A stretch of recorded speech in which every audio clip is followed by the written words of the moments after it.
Hello everybody, welcome back to the workshop. So in this video I'm going to be showing you how to take and turn this nice shiny heart-shaped bowl that we made in another video. I'll put a link to that up over here in that card right there, and I'll also put a link to it down in the description where we forged this bowl. But we're going to take this to another level. We're going to go ahead and turn it from the shiny bit here into what I call a rainbow colored bowl. Now for those of you that don't have any experience in this type of patina that you can put on your work, it's a fairly handy patina to use, and you mostly just use a torch to achieve these colors.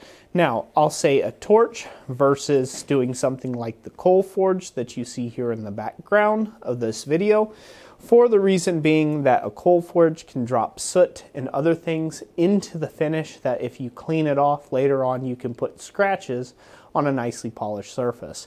This is where it's much handier to use something like a propane torch or an acetylene torch to get the colors instead. Also, it's a lot more controllable. A few things to take and point out. The torch that I'm using here is an oxypropane torch. This has a rosebud, what they call a rosebud heating tip on it. Hopefully y'all can see that. It's got a bunch of little holes in the end of it. This is more of like a broad torch to just kind of get some broad heating of areas done, as opposed to a torch tip like what you may see over here. So these two different types of torch tips. This is a cutting torch tip. You can patina bowls with that as well, although you will get a slightly different result. And these are welding tips or brazing tips that you can call them. Again, all for the oxypropane system. You can find these in your oxyacetylene kits, so on and so forth. Same thing with this torch and this torch here. The only difference is when you change torch tips and size, it'll affect the flame and the output. And there's a lot of things that you can do there. It might take some experimenting in your home forge to get started. All right, so I'm gonna go ahead and get this struck up here. I'm turning on my propane first. Get that going. Now in acetylene, you would do the same, and to turn these off, you do it in reverse order. So a low flame like this, or what I call a lazy flame, will produce a totally different color set on the piece, on the material, as where a much more intense flame or an oxygen-rich flame like this will take and again produce different colors for you. Now I'm not going to really crank this up too high because I want you all to still be able to hear my voice over the torch tip. We're going to go ahead and drive out the moisture of the bowl. Somebody had commented in one of a previous video talking about moisture on bowls and stuff, that it was actually the propane gas interacting that had the moisture in it. It was a chemical reaction on the surface of the material. In this case, I live in a very humid climate and a very humid state, and yes, there is moisture in the material or the surface material. It will condensate, so it's just, you got to get that off to begin with, but obviously the propane probably doesn't do anything to help things either. So I'm just going to start by heating up the two lobes here in one spot until I start seeing a dark spot with my eyes.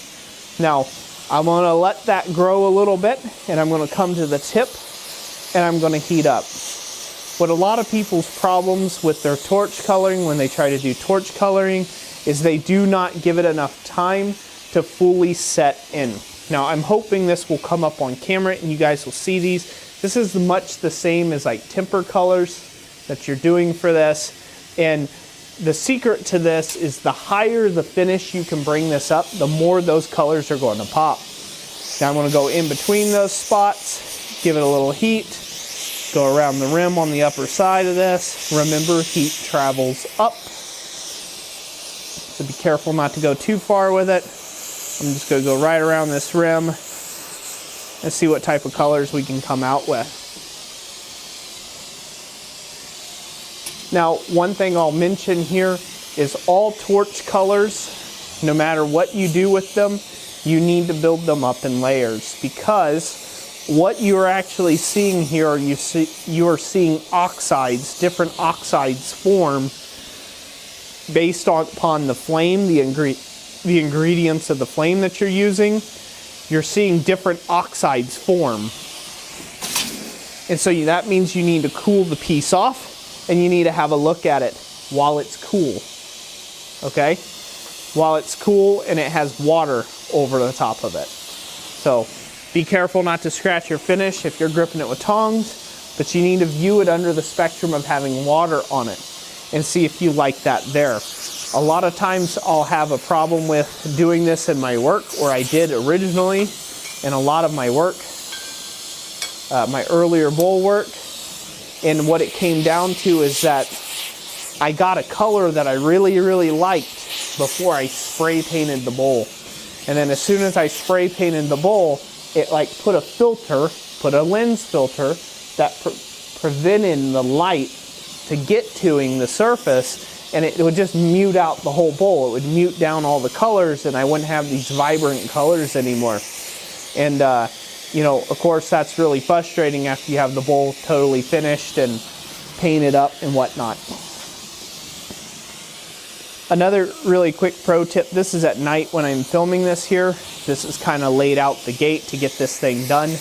But one of the other little tips I can give you about this is try to do this in broad daylight. It's a lot easier to see the colors you're working with in broad daylight than it is to try to take and see them at night or in fairly dull lighting like the shop is here. So that's just another little tip for you. Again, it's coming out with this really nice bluish purple oxide finish. I'm going to grab it here, pinch it off. And that's coming out with the colors I'm looking for there. So anyways, that's it. That's basically how you do this. To shut off our torch, we're going to turn off the oxygen first, and then we're going to turn off the gas second. If you don't do that, you can get a pop or a flashback, and it's not too nice to get the pop or the flashback, but also, you know, if you go too quick, you could get it to flash back, so we don't want to do that. Also, I have had it happen before. Yeah, see that little pop or that little flashback there? It leaves a little extra in the tank. You don't want to do that. I've had it happen before too, where I've accidentally left my oxygen supply on, because obviously you can't smell it like propane. So turn the oxygen off first and then turn off the gas when you're done. But anyways, this looks pretty darn good. I'm happy with this result. I think the customer will be as well. I hope you enjoyed this tutorial. If you did, remember to leave a like on this video. Hopefully you guys can see this here. I'm hoping this is somewhat seeable in this lighting. It doesn't look too good right now. Anyways, I'll go ahead and I will snap. Well, you guys saw the thumbnail. That's what it looks like in real life, regular lighting. But anyways, if you like this video, remember to give it a like. Let Jessica and I know what you thought. And then, you know, comment down below, not before. Gee whiz, Roy, you're messing this video all up today. Anyways, comment down below what you thought of this video and if it helped you or not with this type of technique. This is a great way of adding additional value to your ironwork and, you know, giving customers just another option. It's another tool in your arsenal. Again, it makes it really pretty as well. And experiment out there. Take time, experiment, play with the colors, see what you can come up with, play with different finishes, play with different torches. Like I said, they all put off a little different striking color, but in the end of the day, you know, you might come up with something even neater than what you've seen here. So that's it for today. Again, God bless you. Thank you so much for watching. And if you'd like to support more videos like this, check out our website over at blacksmithpdfs.com. Till next time, we'll talk to you later.